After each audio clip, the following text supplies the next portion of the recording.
নমস্কাৰ।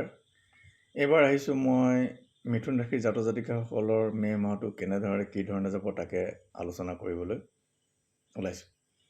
মে' লগতে আৰু উল্লেখযোগ্য দিনসমূহ।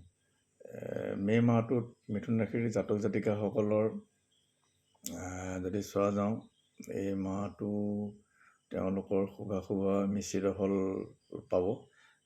মিথুন ৰাশিৰ জাতক জাতিকাসকলৰ নক্ষত্ৰ হ'ল 3টা, 5 নম্বৰ, 6 নম্বৰ, 7 নম্বৰ। 5 নম্বৰটো হ'ল তেওঁলোকৰ মৃগশিৰা নক্ষত্ৰ, আৰু 6টো হ'ল আদ্ৰা নক্ষত্ৰ, 7টো পুনৰ্বসু নক্ষত্ৰ। আৰু এইবাৰ মিথুন ৰাশিৰ নক্ষত্ৰ অনুযায়ী বৰ বিশেষ ভাল নহয় বছৰটোত, কিন্তু মাহটো তেওঁলোকৰ গ্ৰহ নক্ষত্ৰৰ সঞ্চাৰ যিহেতু হৈ থাকে, গতিকে গ্ৰহ হিচাপে শুভ গ্ৰহৰ দৃষ্টি কিমান আছে, অশুভ গ্ৰহৰ দৃষ্টি ক'ত আছে, সকলোবোৰ হিচাপ নিকাচ কৰি যদি আমি মে' মাহটো চাওঁ, তেওঁলোকে আংশিক পাৰ্চিয়েলি কিছু ভাল ফল পাব গ্ৰহ অনুযায়ী।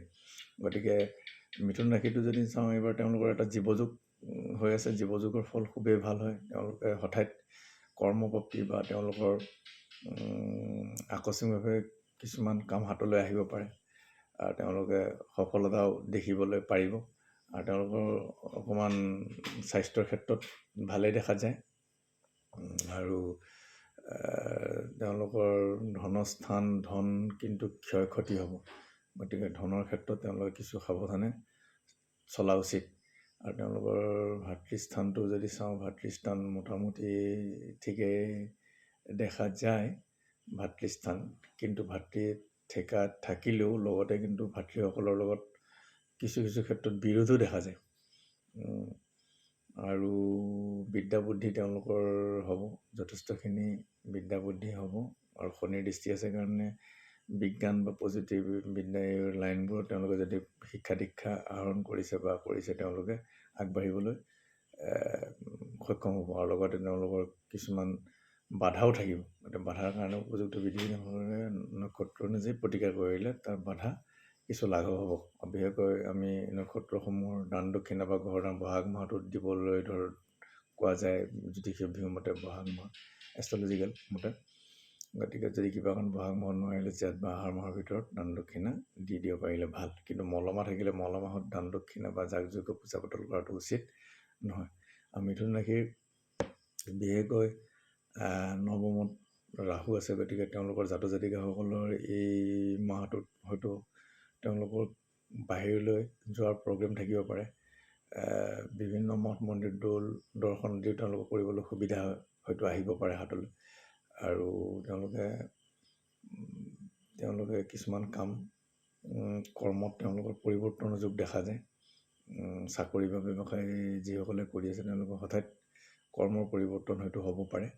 আৰু তেওঁলোকৰ আয় উপাৰ্জন কৰিব পাৰিব, যথেষ্টখিনি আয় উপাৰ্জন, কষ্টৰ মাধ্যমেতে আয় উপাৰ্জন হ'ব, কিন্তু আয়খিনি তেওঁলোকৰ ভাল হ'ব। আৰু তেওঁলোকৰ প্ৰেম প্ৰণয়ত মোটামুটি মধ্যম।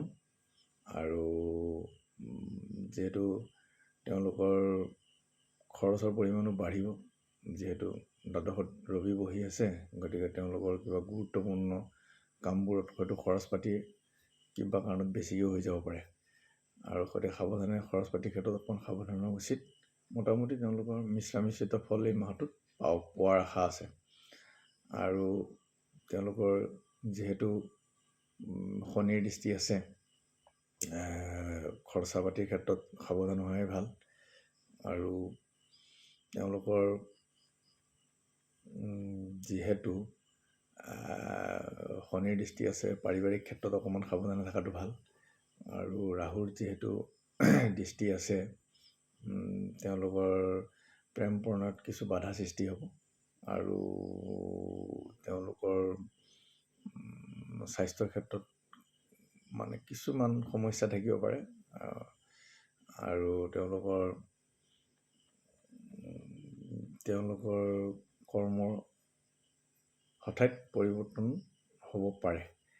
গতিকে আৰু বৃহস্পতিৰ বাবেও তেওঁলোকে কিছু ভাল ফল দেখা পাব।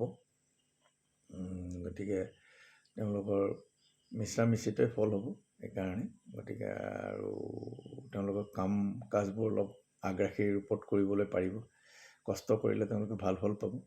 এইখিনি মিথুন ৰাশিৰ ৰাশিফল বিচাৰ মে' মাহটোৰ আৰু লগতে উল্লেখযোগ্য দিনসমূহ কৈছে। আজি যিহেতু শনিবাৰ 1 জেঠ 16 মে অমাৱস্যা তিথি আছে আৰু শনি অমাৱস্যা হয়, গতিকে শনি জয়ন্তী, গতিকে আজি দিনটো খুবেই ভাল দিন। গতিকে উপযুক্ত ভাৱে আজি তিথিটো চাই আহঁত গছৰ তলত যদি ৰাতিলৈ আছে যিহেতু তিথিটো, গতিকে আহঁত গছৰ তলত চাকি বাতি জ্বলাব পাৰে। আৰু 27 মে বুধবাৰ বকৰিত আছে এই মে' মাহটোতে। আৰু মুছলমানসকলৰ পবিত্ৰ উৎসৱ আৰু জৱাহৰলাল নেহৰুৰ সেইদিনাখন মৃত্যু হৈছিলে সেই 27 মে' তাৰিখেই। 31 মে'টো হ'ল 16 জেঠ দেওবাৰ পূৰ্ণিমা তিথি আছে, পূৰ্ণিমা তিথি পালন কৰিব পাৰে। এইখিনি আৰু লগতে বাথৌ পূজা আছে। এইখিনি আছিল মিথুন ৰাশিৰ জাতক জাতিকাসকলৰ মে' মাহৰ ৰাশিফল বিচাৰৰ লগতে উল্লেখযোগ্য দিনসমূহ। ধন্যবাদেৰে ভিডিঅ'টো ইমানতে সামৰণি মাৰিলোঁ।